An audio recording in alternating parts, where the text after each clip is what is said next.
Welcome to the Vetiver Vibes podcast. We're your hosts, Nikki Frazier and Rachel Dean, certified clinical aromatherapists. We are excited to have you here on today's episode where you know that you'll get the best essential oil scoop. This episode is brought to you by Essentria, a leading online school for aromatherapy. If you want to learn more about aromatherapy in pregnancy, check out the courses at www.schoolofessentria.com. Welcome to this week's episode of Vetiver Vibes. Nikki Frazier here with Elizabeth Mintun, and today we're going to be talking about forest bathing. Elizabeth Mintun is a psychotherapist and mindful life coach. She has a psychotherapy private practice in Columbus, Ohio, and an online mindfulness-based life coaching practice. She also facilitates an online self-care membership called The Common Ground, which supports and guides women to move from feeling depleted, overwhelmed, and exhausted to feeling energized, confident, and inspired. Elizabeth is the creator and host of the Common Ground podcast, and she's a certified Qui-Gon teacher and forest therapy guide. Welcome to the podcast. Thank you. I'm so happy to be here. Yeah, I know we were just chatting about, I love to walk in forests. I'm a very proud tree hugger. I make it very known that I hug trees. My kids think I'm crazy when they see me and we're walking, and all of a sudden I just literally stop and I hug a tree. And I'm in a few different groups, and I'm like, "Have you hugged a tree today?" So all kinds of things. So being out in forest, that type of thing is a huge love of mine. So I'm so excited to have you on to chat with you all about this amazing topic. But before we dive in, we like to ask all of our guests, what is your favorite essential oil if you use them, or your favorite aroma if you don't use them? There are so many that I love, but I would say, between patchouli and frankincense probably would be, both of those. Right now I have actually, I'm wearing patchouli and tangerine, but yes. Very, very nice. Yeah, as our listeners know, patchouli is not a fan of mine, or I'm not a fan of patchouli, I should say. I keep trying it. I do. I won't give up on it. One day it will grow on me. So I always think all the power to those of you who love the aroma. Kudos to you. It's funny too how so often they are associated with like smells or are special by association, because somebody that I really cared about and had a very big impact in my life always smelled like patchouli. And that's where actually my love came from. So yeah. Oh, that's amazing. Because my top oils have huge emotional attachments to my childhood of happy memories and that type of thing. And that's where that love comes for those oils as well. It is. It's our smell memory is very strong that way. Absolutely. Yeah. So as we get started, love to dive in. Today we're talking about forest bathing. So can you just kind of share with our listeners, what is that exactly? Yeah, so it originated, I believe, in Japan. And actually, it started and still is practiced there and in Korea as actually a prescribed medicine. So they would prescribe it, and the only people who can actually guide, and I think this is still true, are medical practitioners. So it was started as a way to help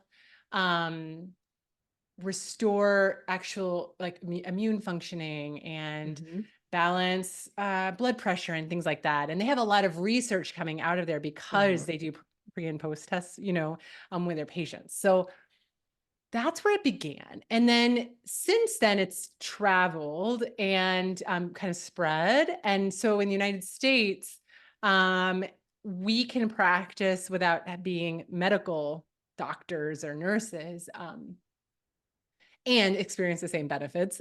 So that's really a beautiful aspect of forest bathing. But essentially what it is it is a way to slow down and connect with yourself in nature. And there is a guided sequence for it so that it facilitates that slowing down and connection. And forest bathing also has some paradigm shifts that here in the United States I'm in the United States or in Canada, in the West in general, can be an adjustment. So for example, in Yeah. forest bathing, it's all about the relationship, and rocks and soil and wind are all beings with spirit, and so it's not necessarily, it's not a commodified relationship. It is a organic living relationship. And Yeah. then everything that we come into contact with. So for example, if I'm beholding a flower, if I'm beholding a tree or whatever it is that I'm beholding, the concept is that that's a mutual relationship, and I too am being beheld. And so Oh, I love that. yeah, it's a really beautiful way of, and a very different way of allowing and inviting a relationship and slowing down. Oh, I absolutely love that.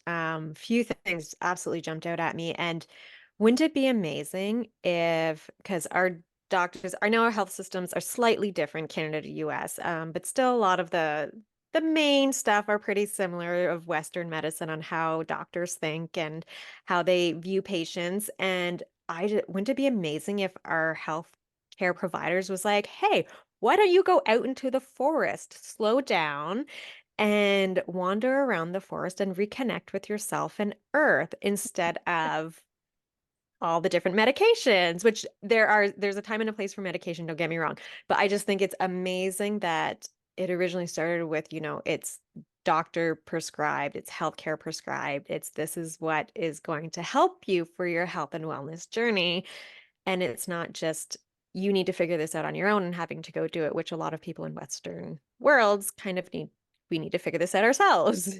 So I think that Yes. is fascinating and amazing and mind-blowing to me that it's like that is their practice of it's a medical thing. Yeah. So Yeah. amazing. And now it's not just the other thing too is so it's not just actually wandering around the forest and just there's more to it than just that. Mhm. Okay. Can you talk a little bit about that? Yeah. So I'll preface this by saying that you can really, even though it's called forest bathing, you can really do this anywhere. So, Mhm. and I can talk more about that. And so in general, like it's really about following, as a guide, we follow a sequence. So we'll invite somebody, for example, like if we're doing a forest bathing experience in the forest or in a park somewhere where there are woods, then what we would do is we would start with a threshold. And sometimes I have to look for these thresholds. So, but I have one park that I go to, and I do guiding a lot there. And it actually has a bridge, which is beautiful. So there's a parking lot, and there's a bridge, and then you go into the wild. And but the crossing of the threshold is a really important piece in forest bathing, because it is a conscious and intentional kind of mindful way to move from the busy, trafficky world that we come from. And I mean traffic in all different kinds of ways, right? And then go into a space where we are present and natural. And that is the beginning of a forest bathing experience, is crossing that threshold in a way that's very intentional. Yeah. And then from there, there's a sequence that you follow. And so the first element after the threshold crossing is this as a guided slowing down and grounding, then a guided moving. So that's more meditative. And then from there, there's invitations. And that really does vary. The others are kind of mainstays for a forest bathing experience, but the invitations are very open. So those can change, and every time it could be different. So let's say, for example, it's raining. You might do a rain invitation. So that might be, that's a more of a wandering. So if you can go out, find your spot that you want to be, you might be standing, you might be sitting, just notice what feels right to you. And just notice, as you feel the raindrops on your skin, is there a message that comes to you from the rain? Or, what is it like to be in company of the rain? And so really nurturing that rain relationship as an example. Mhm. So there's different invitations, and then it closes with a tea ceremony, where the first teacup is an offering to the earth. And then from there, everybody together drinks their tea. And ideally, not always possible, but ideally, the tea comes from local, like comes from the Yeah. land, so that you're actually, drinking in the land Yeah. around you. Mhm. That sounds beautiful and amazing. And I agree with you with the that threshold, because I'm just, as you're talking, I'm picturing my own little forest area that's not far from my house that I'm very lucky to have that I can walk to. And it's you kind of walk down a little side, you go between two houses, a little sidewalk, and then there's almost like an invisible wall of as soon as you cross where the fence ends, where the houses are, and then into this little tiny path to go into the forest, it's like 3 steps in, and the noise is just it starts to blanket out, and it gets further and further back the further and further you go into the forest.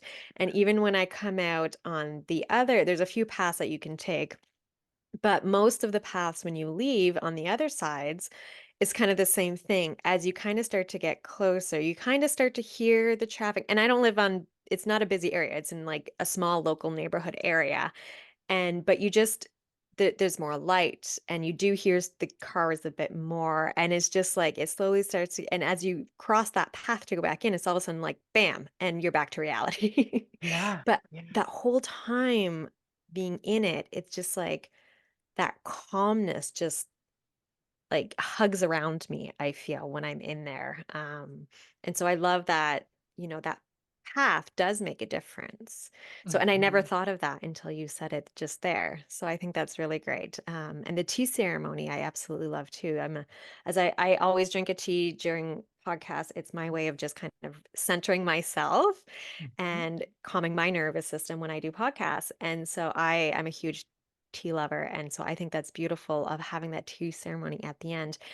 And I see it as, when it is you're drinking tea from local plant material, it's appreciating what's local around us. It's thanking the plants, the trees, everything around us, and really giving that gratitude for what they can provide us. So I think that's beautiful. Yes, and forest bathing is so much about those relationships, the relationship with the land and really that belonging. Um, and so I really love the ceremony too because of that. That's just an added element of connection. Mhm. Yeah, absolutely. Yeah. So I'd love to know what was your journey in becoming interested in this practice? How did you come to be where you are now? Yeah. So as a kid, I loved going outside. I always loved going outside. And so that's been kind of in my nature for a very, very long time. As an adult, my career path was to become a psychotherapist. And I have a private practice and I am a psychotherapist locally. And I believe that all therapists need to be in therapy because I think it's really important for us to do our work so we're not doing it on our clients, and then also to just be a client, right? And like and remember that experience and be in touch with that. So what I noticed in my own journey of my own work is that I was definitely growing in all kinds of ways, and there seemed to be something missing in between. And so I started exploring what I could do in the in between between sessions, between those scheduled times to invite more of a vibrant practice into my life of slowing down, of connecting, of really allowing myself the gift of like being alive, living. Mhm. And yeah, and so um I learned about forest bathing and it really spoke to me because it was the outdoors, but also it was a way to offer some structure to that experience that I could kind of grab hold of and also maybe incorporate into my work. And so I, that's sort of my journey into it. I ended up going with a organization that is here in the United States, but they do their trainings all over the world. And this training was in Costa Rica. And it was Mm. an immersion training. We did tons of hours of forest bathing. And I just noticed how much more calm I felt and grounded and beyond that as well, connected. And I also saw the value of it for me in relating differently to the natural world, that a rock isn't just a rock, a stick isn't just a stick. These are our friends. Yeah. And so that is a different way of being. I think it's much harder for somebody to cut down a tree if they see the tree as a friend. Do you know what I mean? A It living, yeah. changes Yeah. and so I think I also saw it as that, kind of a way to build awareness of the connection that we have, that we're part of, whether or not we're conscious of it, in a different way. So it allowed me a lot of nourishment in my personal life, and another way of inviting people, I think, to connect with themselves in the natural world. Oh, I love that. In my corporate days, I'm trained as a child and youth care worker and addiction counselor. So I get every counselor, every therapist should absolutely have your own. I actually never found one that I resonated with. They were all so clinical, and I'm so holistic that eventually I just kind of gave up a little bit. But there's more and more holistic therapists that are coming out, which is awesome. And but so yes, absolutely. I love that you're looking for that. And when you were talking about seeing the trees, the rock isn't just a rock. A lot of aromatherapists do that when they do have their own medicinal gardens, or their distillers, things like that, where they're growing these plants and working with the energies of the flowers of the plants and giving thanks to the plants. I've done a few different moon waters with flower petals and different things like that. And I remember, like, and you go and you talk to the plants as you're cultivating some of their petals, and you're talking and thanking and appreciating. And it's not just like, oh, let's just tear up a whole bunch of this stuff and throw it in together. Like, no, you appreciate it when you start working with the material and learning about the material and appreciating it. It goes to a deeper level. So Mhm. I very much understand that aspect, and I love that aspect of it too. So I think there's a lot of similarities between aromatherapy and forest bathing that way, For sure. when people are looking at it through that lens. Yes, absolutely. And I think just in terms of the olfactory, like the aroma part, you can have an Mhm. invitation in forest bathing that isn't, and I have done this, that is entirely based on smell. And Mhm. it's so interesting how people can, they're walking in the woods, they've been in the woods, but all of a sudden they're relating to the wildflowers, relating to the pine, in a completely different way when they're opening another sense. So Yes. that's, yeah, it's really amazing how these relationships can deepen in all different kinds of ways. Absolutely, yeah. And I know when I'm going through, it's the aroma that I'm drawn to a lot when I am walking through any kind of earthy area outdoors. It's always the aroma that I notice, one of the first things. And I think it's just my brain is programmed that way as an aromatherapist to tune into that. Absolutely. Now, for anyone who has mobility issues, or there aren't forests around them, maybe there's a lot of big cities where they can't travel outside, or there's nowhere where there are any kind of forest areas or parks or anything like that, or just from different mobility issues. Is there a way to do this practice without actually being in a forest?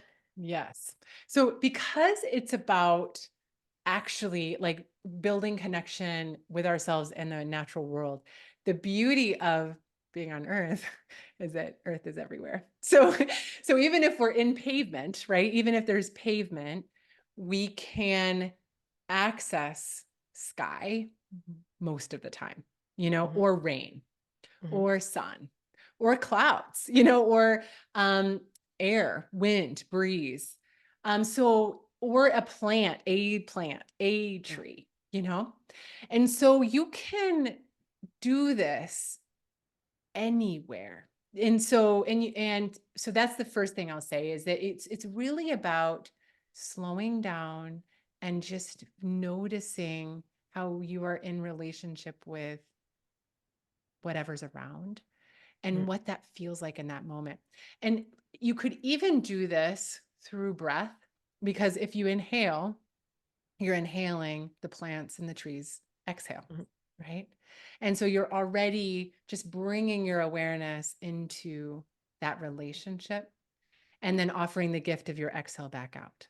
And so there's all different kinds of ways to play with this. I know that I think it was before we were recording, you had mentioned the using the aroma of the Yeah. forest, different. I know Yeah. that one of the studies that I had read about had to do with cypress, and just smelling cypress as an example boosted immune function. So Yeah. I think there's all different ways to get creative because we're on Earth. Earth is everywhere. We just may not always have that awareness because we're not always invited or conditioned to look, Yeah. or to feel or to hear. Mm-hmm. Oh, I love that. Yeah, I never would have thought of even just, you can have just a couple potted plants in the house, Yeah. even if you're not good with them like I am, but just, some of those hardier ones might be beneficial to have around if you don't have a green thumb like me. And even if they only last a couple of months, you can take advantage of them while they're alive. As many listeners know, I can kill a plant that is unkillable within typically a couple of months. But I do enjoy them when they are alive and I have them in my office space. I just have to rotate and get new ones quite often, which is okay. But I love diffusing when especially in the winter time, I'm cold all the time. So going outside, going for walks is not typically a big thing I like to do in the winter because I am so often cold, but I do miss the smell of the fresh trees, of the pine and the cedar and all kinds of things. So I will often grab some of my tree oils and diffuse them for a few minutes in the house. And that in itself, and again, right, I would also just stop and just enjoy the aroma slowing down, and it allows you to slow down and take that moment to reconnect. So that was one thing that I often do in the winter time, and I'll often reach for cedarwood because it is one of my favorites, or Douglas fir, or any of the pines. There's white pine and Siberian pine, and there's so many different tree oils, and cypress, like you mentioned, is another go-to of mine.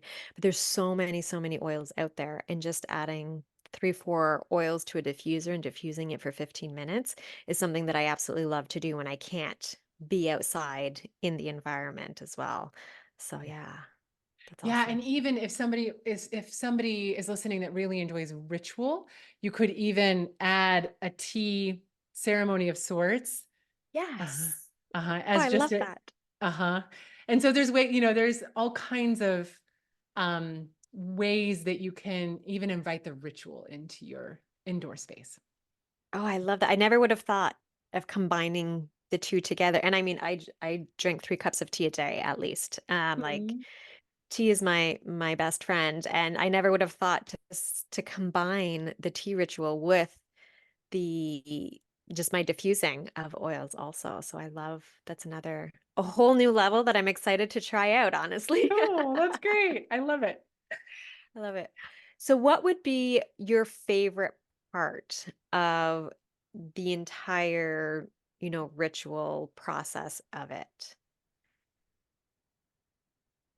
So if I'm speaking from a guide point of view, I love bringing I have guided all kinds of groups, like different backgrounds, and plenty of the time, in fact, a lot of the time, the groups don't know each other, the people don't know each other. And a lot of the time they've never done it before. And so they move into this experience, and you can tell there's like uncertainty, there's curiosity and caution, and they don't know each other. So they're kind of feeling maybe shy or a little like reserved. And what I love as a guide is that it's an individual experience. So you have your own journey. And when you're with a group, it is also a collective experience. And because there is this slowing down, deepening, and connecting with nature, by the end of the experience and that tea ceremony, there's the feel every single time. I do not have an exception for this, has shifted, right? And Mhm. so even though they're in their own journey, they're in it together. So there's the collective of the community of people and the connection with the land. And then just the experience internally with themselves that is really quite moving and beautiful to guide. Mhm. So that is as a guide's perspective, and as a practitioner's perspective, for me, the most beautiful part is when I really get in touch with the slowing down in the relationship. I've had incredible experiences with like rocks, like bringing a rock to my heart or to my cheek and just Mhm. feeling the sturdiness when I needed that steady sturdiness and the presence there. Or as one experience that I really etched where there was lots of wind, and there was this tree that wasn't that big. And it was just blowing in the wind quite quite expressively. And I was going through a kind of tumultuous time of a lot that was out of my control in my life. And just clinging to that tree and us both blowing together, just swaying together in the wind was exactly what I needed. I needed to feel that connection, Yeah. and we can stay rooted. We can. Yeah. And so these kinds of moments, they just stay with me, even though in chronological time they've passed, you Yeah. know? Mhm. Yeah. Oh, I love that.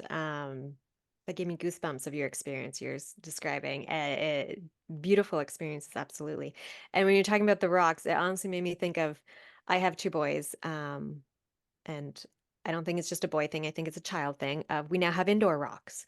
Mm. Rocks are not meant for just outdoors. We have indoor rocks now too, and it's just something we've had to live with. We have indoor sticks and we have indoor rocks, and I'm like, okay, this is now part of life. And I Uh-huh. love.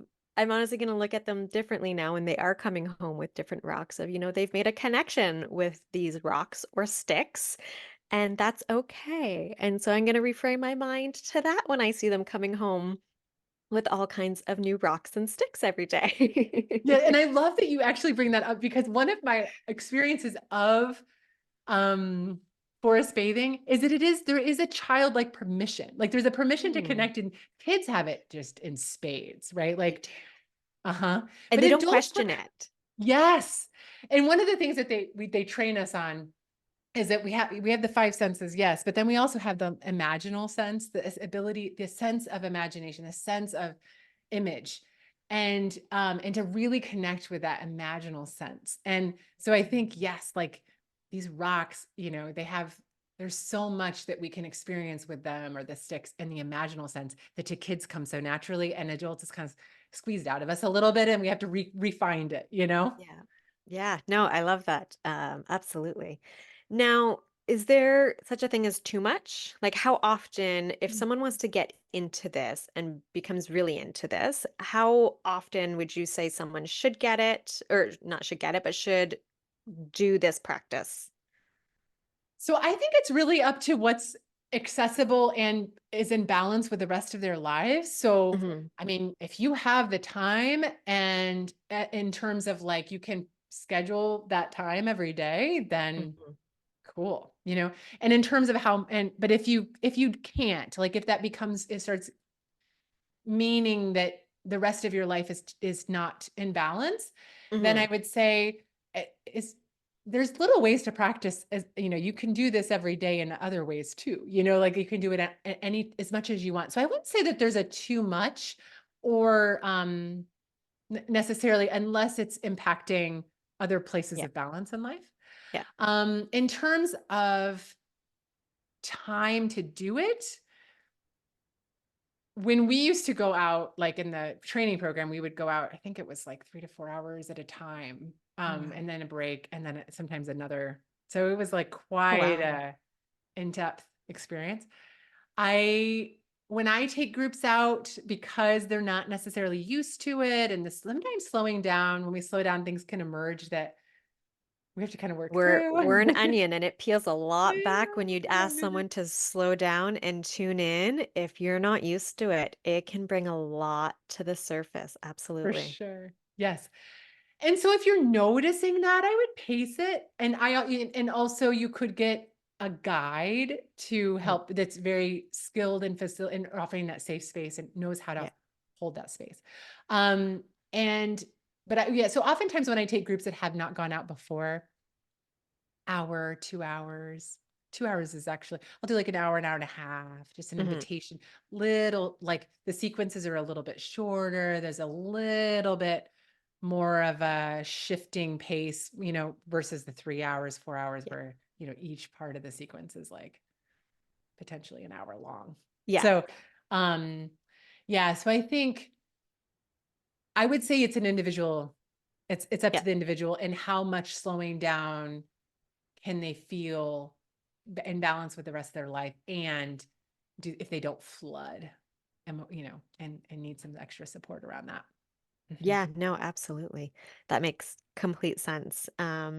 And now I know you mentioned at one point too of some of the benefits of it. I know you had mentioned that, there was one study of cypress Mhm. with immune support, things like that. And there have been quite a few different studies on the benefits of forest bathing and being out in nature and different things like that. So can you share a bit of what would be some of the physical, emotional benefits, spiritual benefits, even? We are mind, body, soul. There's no way of disconnecting us. I always like to say we are all parts of us. You can't separate the mind or the body or the soul from a person. So what we do to one does affect all areas.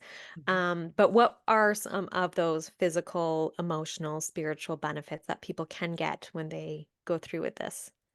Sure. So, physically, I mentioned blood pressure, immune system. There's NK fighter cells that trees emit in the air, and if you're out long enough amongst trees, you will absorb some of those, um, some of that goodness, for immune benefit. And also, they've done lots of research on cognition, on memory, on ability to focus. All is enhanced by this. They've done research on, along with the NK fighter cells, that they can also help with fighting cancer. And so, it's just if you think of it physically as sort of like a, like a like a vitamin drink or something, like a really holistic, A natural, like, boost.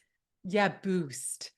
And as far as emotionally, I think we humans are a social species, and just by nature and design, we're tribal. And I think, one of the things that we've lost is that, notion that a lot of the indigenous communities have, of the sense of social species does not just mean human. Like, social species is earth, Mhm. us with, earth and all the beings that are there. And so, it offers that connection, which really enhances a sense of belonging that is always accessible, and so Mhm. I think that ability to have that sense of belonging, really can soothe the nervous system, and help us just feel more meaning.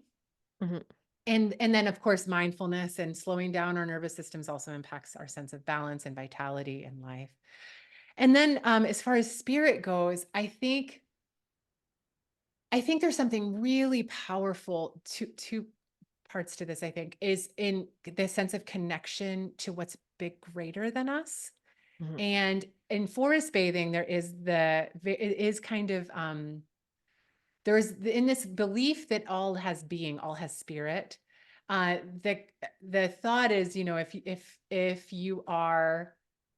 if the wind blows and like a branch taps you, notice, right? Like, pay attention. Maybe there's something there for you. And so they Mhm. work a lot with messages. With the earth, one of the invitations is, earth altar. You look for what's around, create a gift of art that you then leave for the earth.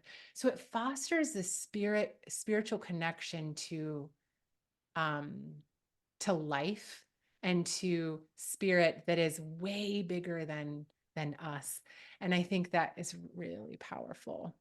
Um, and also honors the spirit around us that's not necessarily human. Do you know what I Yeah. mean? Like, Yeah, we're I much do. I bigger. do. I love that. That's beautiful. And definitely a few thoughts popped into my mind as you were talking there. And I find, we are beings that need to connect, but sometimes we overconnect or we're not connecting properly. We're in such a high stress mode now of everything is rushed. You need to get on to the next appointment. You need to get to the next thing. You need to do, there's always projects on the go. There's things happening. It's go, go, go. We're attached to our phones head down in looking at what's scrolling through social media, one thing after the next, that we don't slow down enough. Our nervous systems are, just zigzag everywhere instead of calm and relaxed. We're not in that rest digest state, but we are in that frazzle dazzle is what I usually like to say.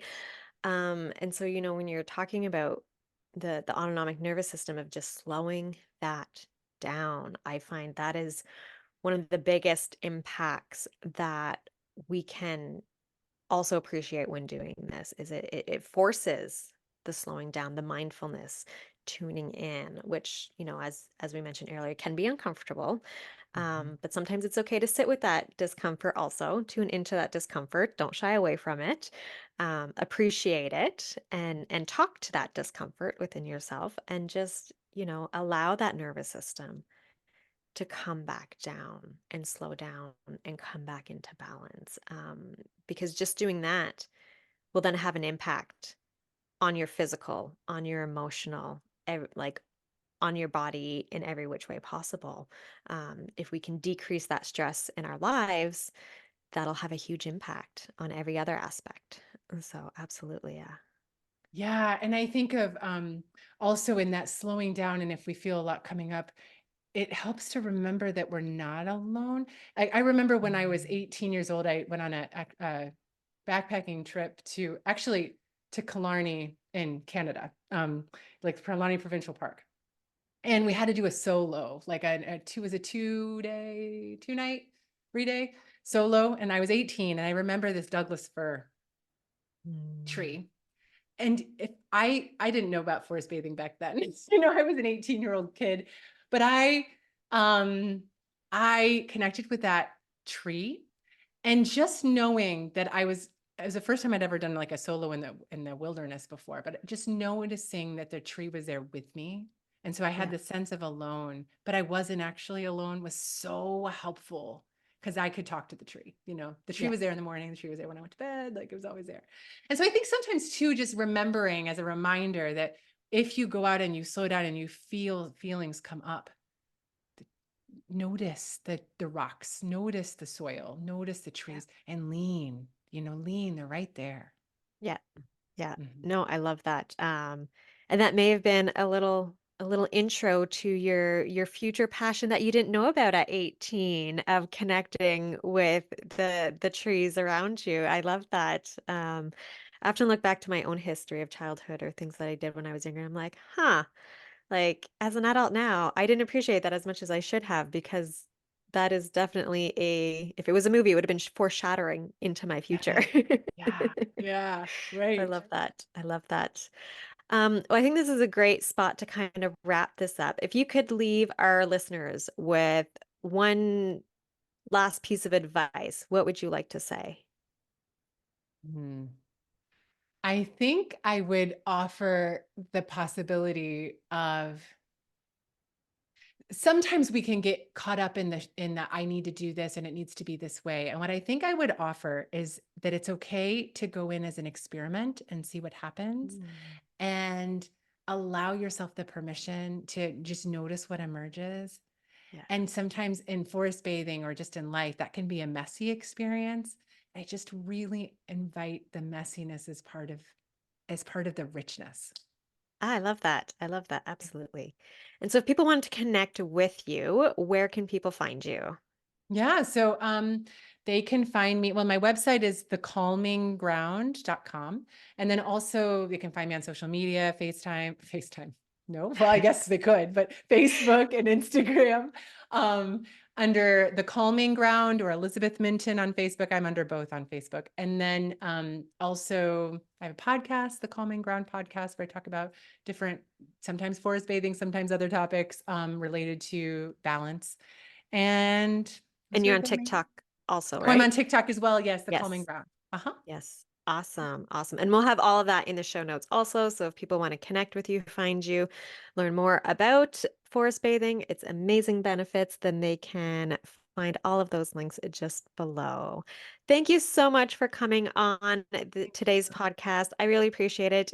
I'm excited to start introducing the tea ceremonies, and finding a local guide here in my area also where I can have the full true experience. I think it would be absolutely beautiful and amazing experience. So thank you so much. And for all of our listeners, thank you for tuning in to this week's episode of Vetiver Vibes. Nikki here with Elizabeth, and we'll see you next time. Bye. Bye. Thank you for spending your time with us here at Vetiver Vibes. This episode was brought to you by Essentria, a leading online aromatherapy school. Don't forget to check out some of our free resources at www.schoolofessentria.com. If you love this episode or you got a lot of value out of it, please make sure you share it with someone in your community who you think would enjoy it too.